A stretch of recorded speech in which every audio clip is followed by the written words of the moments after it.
جس کو انگریزی میں ایک چیز کہتے ہیں ہیلو ایفیکٹ.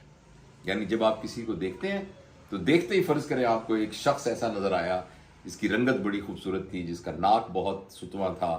اور اس کے باقی جو ہے آنکھیں بڑی موٹی تھیں، اور اس کا جسم بڑا یعنی متناسب تھا، تو وہ جو ایک اس کے بارے میں ایک اچھا ہونے کا تصور اور خوبصورت ہونے کا، اپیلنگ ہونے کا، جاذب نظر ہونے کا جو تصور آتا ہے، وہ صرف اور صرف ایک ہیلو ایفیکٹ ہے. میرا اس کے ساتھ کیا رشتہ بنے گا، میں اس کے ساتھ کس طریقے سے ایک بہت ہی دوستی کے اس میں آؤں گا، اس کا تعلق بہرحال اس کے کردار سے، اس کے رویے سے اور اس کے رشتے نبھانے کی طاقت سے ہوگا. لہٰذا جہاں ہم بشری کمزوری کی وجہ سے اس بات کو تو بالکل رد نہیں کرتے کہ ظاہری شکل و صورت کا فرق پڑتا ہے، وہاں ہمیں اپنی تربیت میں یہ بات شامل کرنی بہت ضروری ہے کہ ہمارے نبی حضرت محمد صلی اللہ علیہ وآلہ وسلم نے جب ایک آخری ورڈکٹ دیا تھا خطبہ حجۃ الوداع، اس میں بنیادی طور پر ایک بات کہی تھی کہ آج سے گورے کو کالے پر اور کالے کو گورے پر کوئی فوقیت نہیں ہے. فوقیت کی بنیاد تقویٰ ہے،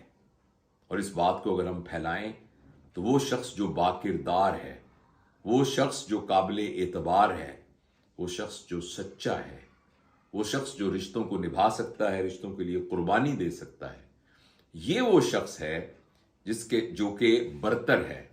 یہ وہ شخص ہے جو بہتر ہے. تو لہٰذا ہمیں رنگ کی بنیاد پر، شکل و صورت کی بنیاد پر، قد و قامت کی بنیاد پر، بالوں کے سٹائل کی بنیاد پر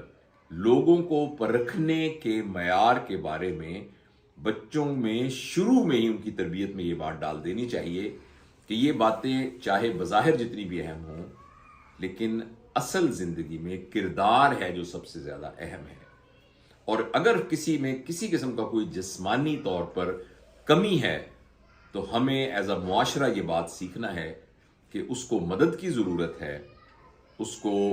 موٹیویٹ کرنے کی ضرورت ہے، اس کو یہ بات بتانے کی ضرورت ہے کہ تمہاری یہ جو کمی ہے یہ صرف فرق ہے، یہ مختلف ہے، یہ کم یا زیادہ نہیں ہے. اقبال کی نظم جو بانگ درا میں آپ نے بچوں کو پڑھائی ہوگی، خود بھی پڑھی ہوگی، اس کا ایک مصرع مجھے یاد آ رہا ہے جس میں ایک گلہری پہاڑ سے یہ کہتی ہے کہ جو میں بڑی نہیں تیری طرح تو کیا پرواہ، نہیں ہے تو بھی تو آخر میری طرح چھوٹا. تو جیسا بڑا ہونا ایک خوبی ہے تو چھوٹا ہونا بھی خوبی ہے. جو بڑا ہے وہ چھوٹے ہونے کی خوبی سے آری ہے، جس طریقے سے ہم چھوٹے کو کہتے ہیں کہ وہ بڑا نہیں ہے. میں اپنی بات کو ختم کرتا ہوں، اور میں اس بات پر ختم کرتا ہوں، اور یہ بات آج میں نے کانفرنس میں بھی اپنے جو میری وہ پریزیڈنشل ٹاک تھی اس میں نے ان سے یہ کوٹ کیا تھا کہ مشتاق احمد یوسفی جو ہمارے عہد کے بلکہ ہر عہد کے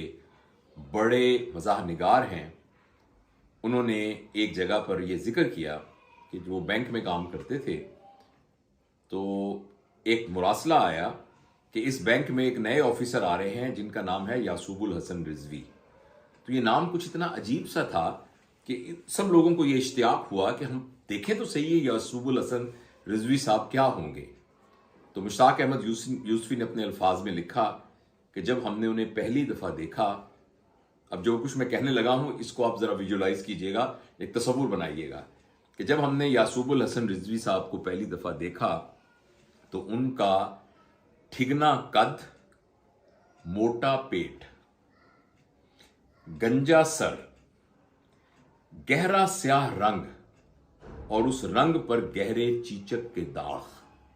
بہت نمایاں نظر آئے. اس کے بعد وہ 30 سال تک ہمارے ساتھ رہے. اس پہلے دن کے علاوہ ہمیں یہ ساری چیزیں کبھی نظر نہیں آئی. تو یہ اتنی خوبصورت بات تھی کہ مجھے لگا کہ میں اس کو کوٹ کروں اس کانفرنس میں بھی اور آپ کے ساتھ بھی شیئر کروں کہ جو کچھ ہمیں نظر آ رہا ہے وہ بالکل اوپر ہے، اور جو حسن ہے وہ اس کے نیچے ہے. جیسا کہ آپ کے علم میں ہے کہ میں کچھ شاعری بھی کرتا ہوں،